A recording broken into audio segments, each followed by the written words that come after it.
Today's video is going to be a mini bundt cake recipe. It's going to be funfetti bundt cake with some chocolate frosting on there. I was craving these and I thought I'd share my recipe with you guys as well. So let's get what we need. We're going to start by softening our butter. And then add your sugar to this and mix it all well together. And once it's all light and fluffy, you're going to incorporate 1 egg at a time. And then mix that in well.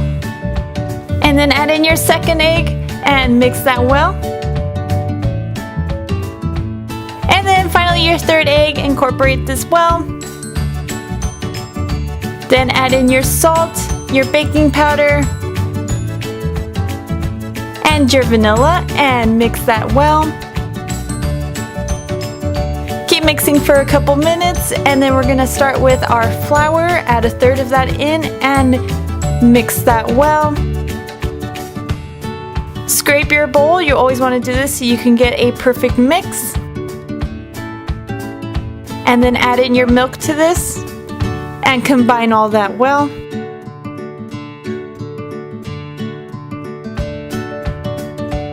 Then add in another 1/3 of your flour and mix that well.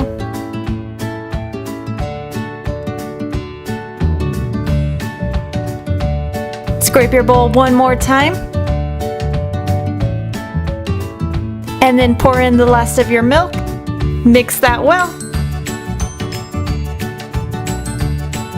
And then finally add in that last portion of flour. Incorporate all of this well. Make sure you mix it all together. And just beat it for a couple minutes. And now you're going to add in your sprinkles. You can add any that you like. I like to use these confetti ones. So then just pour in as much as you like, about a cup or less. And combine that all well with a spatula. You don't want to overmix because then your colors will bleed. And then scoop this out into a mini bundt pan. I just greased it with butter. Tap it to get air bubbles out and then we're going to bake this at 350 degrees. You can always test with the skewer and if it comes out clean, you know it's ready. And while those are baking, go ahead and prep your frosting. I'm using my chocolate frosting and I will leave the recipe in the description box down below. You can use any that you like. I just have a little circle tip on here. And once they've come out from the oven, let them cool, put them onto a wire tray so they get cooled. And once your buns have had plenty of time to cool down, you're going to want to frost your chocolate buttercream onto this. I'm just following the ridges of the bundt cakes. Again, feel free to decorate these as however you like.